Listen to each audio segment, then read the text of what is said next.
Good morning student. Now I will teach civics 4th lesson India's foreign policy. அதாவது இந்தியாவுடைய வெளியுறவு கொள்கைகளை பற்றி பார்க்க போகிறோம்.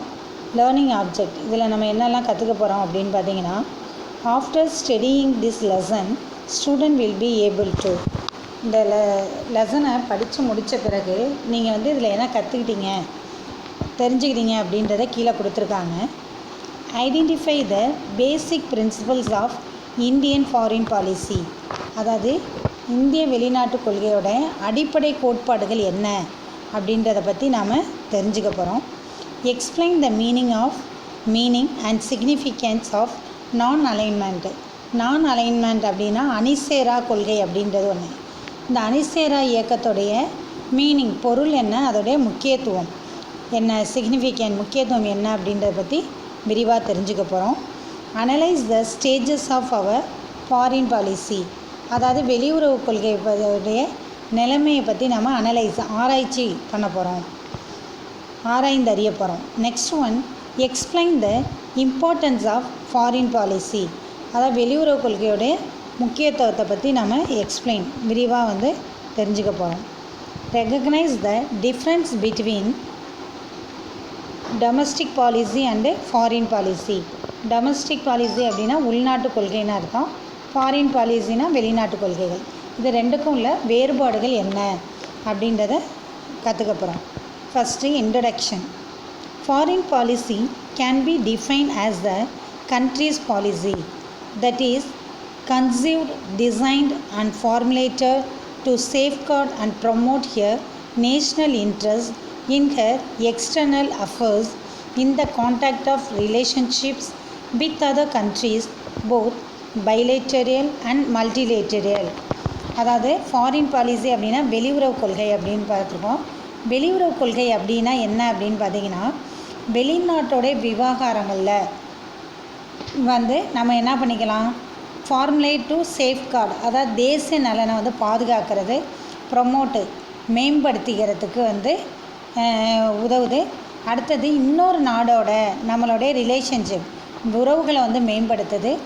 பைலேட்டரியல் அப்படின்னா இரு நாடுகளுக்கு மட்டும் உள்ள உறவுகளை, மல்டிலேட்டரியல் அப்படின்னா பலதர நாடுகளோட நம்மளுடைய உறவுகளை மேம்படுத்துறதுக்கு இந்த ஃபாரின் பாலிசி ஹெல்ப்ஃபுல்லாக இருக்குது.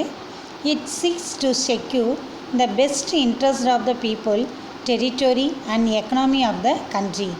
நெக்ஸ்ட்டு பார்த்திங்கன்னா, ஒரு நாட்டு மக்களுடைய சிறந்த நலன்களையும், நாட்டோடைய பரப்பு டெரிட்டரிய அப்படின்னா பரப்பு, எக்கனாமி பொருளாதாரம், ஒரு நாட்டுடைய மக்களுடைய நலன்கள், நாட்டுடைய பரப்பு, அதோடைய பொருளாதாரம், இதையெல்லாம் பாதுகாக்கக்கூடிய ஒரு அரணாகவும் இது செயல்படுது. It is the direct reflection of the country's traditional value and overall national policies, his aspirations and self-perception.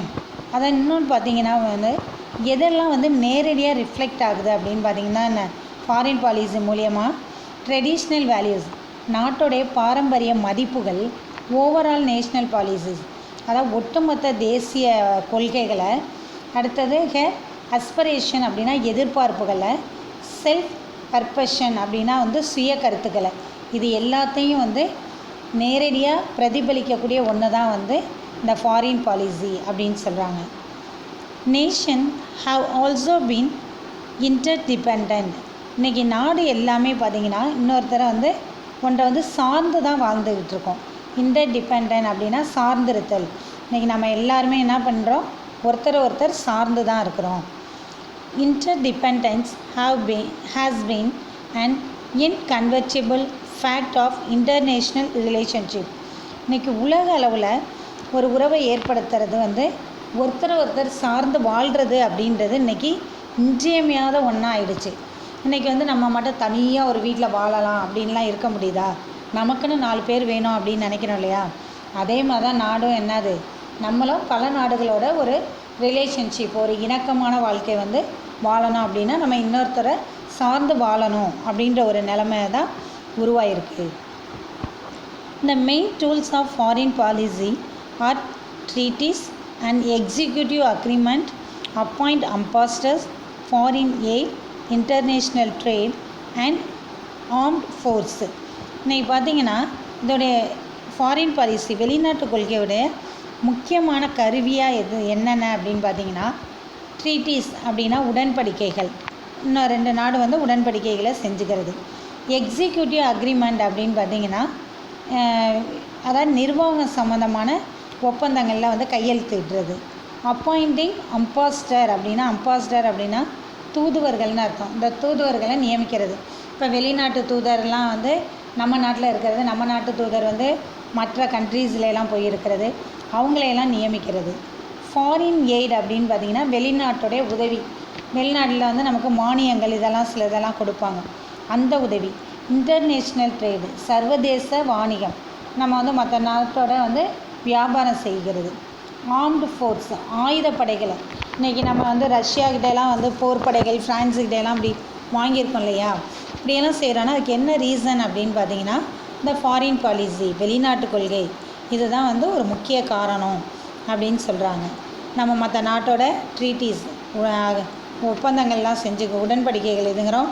Executive agreement ஒப்பந்தம் போட்டுக்கிறோம், தூதர்களை நியமிக்கிறோம், வெளிநாடுகளுடைய உதவிகள் நமக்கு கிடைக்கிது, உலகளவில் வியாபாரம் பண்ணுறோம், ஆயுதப்படைகளை வந்து நம்ம வந்து மற்ற நாடுகள்லேருந்து வாங்கி நம்ம நாட்டுடைய படைப்பலன்களை வந்து விரிவுபடுத்திக்கிறோம். இதுக்கெல்லாம் மெயின் ரீசன் என்ன அப்படின்னு பார்த்திங்கன்னா இந்த ஃபாரின் பாலிசி அப்படின்னு சொல்கிறாங்க.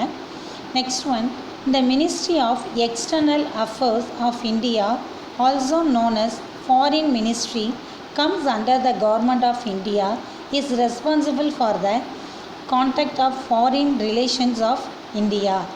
அடுத்தது பார்த்திங்கன்னா இந்த வெளியுறவு அமைச்சகம் அப்படின்னா என்னென்னா இந்திய வெளியுறவு அமைச்சரவை என்ன பண்ணுதுன்னா இந்திய அரசுடைய வெளியுறவுகள் என்னென்ன வெளியுறவு சம்மந்தமான பொறுப்புகள் என்னென்ன இருக்கோ அதையெல்லாம் என்ன பண்ணுது அப்படின்னா இந்த வெளியுறவுத்துறை அமைச்சகம் தான் வந்து எடுத்து வந்து செயல்படுத்துது அப்படின்னு சொல்கிறாங்க. அதாவது இந்திய அரசுடைய ஒரு அங்கமாக வந்து இந்த வெளியுறவு அமைச்சகம் வந்து செயல்படுது அப்படின்னு சொல்கிறாங்க. இந்த foreign service training institute new Delhi established in 1986 provides training for officers of Indian foreign services. அதாவது IFS அப்படின்னா வந்து இந்தியன் ஃபாரின் சர்வீஸ்.